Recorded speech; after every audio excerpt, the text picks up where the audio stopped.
we were going over, this was honestly the one game out of every game that I am talking about that went exactly how I thought it was going to go. TCU, North Carolina. TCU put B to A against BTA against North Carolina. Like, they got absolutely dogged. North Carolina got absolutely destroyed, and that's exactly how I thought it was going to go. Again, public was for North Carolina. Again, if you're a casual, you're watching this, you're just riding with Bill Belichick blindly. But what TCU had returning, TCU had a cohesiveness. Not only that, TCU was overlooked last season. They were a 9-4 team. Even us as a podcast overlooked them. Like, they were pretty good last year. They had all the talent returning. This North Carolina team had 70 incoming players. But not only that, you see a turnover with a team that brought in talent, like a team like Florida State. That was not the case with North Carolina. We had said it to you guys in our North Carolina preview. Like, you could go back. This North Carolina team did not have the talent, I think, to be really a winning team in college football. Again, in the ACC, maybe a game over 500 they could have been. But, again, they just didn't have the talent. And you can't make chicken salad out of chicken, you know what. So that's basically what happened in this game. Like, no matter who you have at coach, if the playing field is not close to even, again, like I said, players make plays. And I think the books on every aspect are just giving Bill Belichick way too much credit. Like, you're just buying into Bill Belichick way too much. And again, is he going to be a top coach in the country? I'm not sure. Against people who have been coaching college football for 5, 10 plus years, Bill Belichick hasn't been doing that. And this roster, again, is just not there. And we saw it. Like, I thought Josh Hoover really played phenomenal. 27 for 36, 284 yards, 2 touchdowns. He did have a pick in this game. The pick wasn't that screen pass. Again, was it the best decision? No. But that pick was a phenomenal pick. But outside of that, I thought Josh Hoover looked absolutely phenomenal. I thought what he was able to do, rolling out, keeping his composure, looking upfield.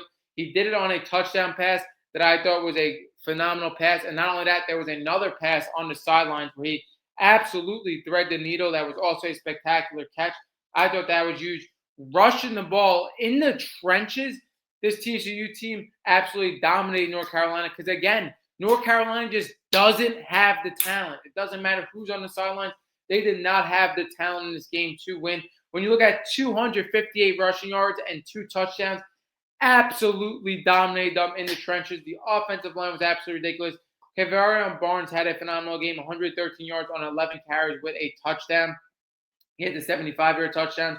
Jordan Dyer as well, phenomenal game, 9 receptions, 136 yards, and a touchdown. Like, again, they did not have the talent in North Carolina to win this game at any point. Was I a little worried the first drive? Yeah, when North Carolina put it in right away. But after that, TCU absolutely closed down on both sides of the ball. They could not get anything going, North Carolina, in the passing game. When we look at 4 completions for Gio Lopez, 469 yards, absolutely ridiculous there. Then Max Johnson came in. He looked really good. A lot of people were saying, why was Max Johnson not the starter week 1 in this game after he came in and did really well, did more than Gio Lopez did the whole entire game in that touchdown drive. Again, I would take that with a grain of salt. And the reason why Max Johnson was not the starter, because Max Johnson, first of all, his injury was one of the most gruesome injuries in all of sports last year. That's a main reason why he was not the week 1 starter. Another reason why I believe he wasn't the week 1 starter, because Bill Belichick got Gio Lopez from the transfer portal as his guy. Max Johnson was a guy that was a player from last year coming in off a gruesome injury. He wasn't Bill Belichick's guy. Gio Lopez was. Again, it's going to be interesting where they go from in week 2. In my opinion, I still think Gio Lopez is going to be a starter. I don't think they're going to turn away from him that early. But Max Johnson, again, he came in. He did really well, but I would take it with a grain of salt. The game was basically over. This TCU team was prepped for Gio Lopez, so I don't really think you should really take what Mac Johnson did in consideration now. The real issue is, like I said, North Carolina doesn't have the talent, obviously, and they got the breaks blown off of them against an above-average TCU team. But, again, not a team that we were looking at to be in the college football playoffs, a college football playoff contender. So for them to get absolutely blown out in this matchup, how is the rest of the season going to look for them? I am very worried for them with the turnover they had. Again, Bill Belichick had a short amount of time with all the players they got to get them really in sync, and they looked like, again, probably the most out-of-sync Power 4 team in all of football, and it was on the biggest stage. Bill Belichick, again, was set up to fail. And for Bill Belichick, in my opinion, I have said it in another podcast, like, what are you doing? It reminds me of like a great player staying around for too long where they'll just watch. Bill Belichick, kind of the same thing. Like you were at the top of the NFL world.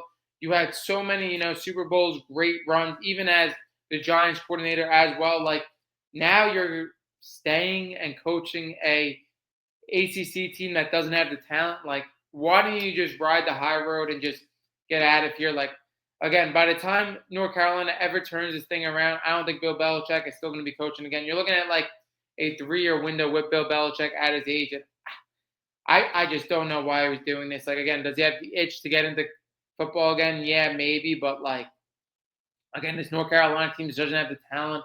And I think it could be a very, very bad year for North Carolina if they're getting the breaks blown off of them by 30 plus points against TCU. That's like an above average college football team. Like, this is going to be bad. This is going to be bad for sure. And I do not think they could turn it around. I wasn't high on this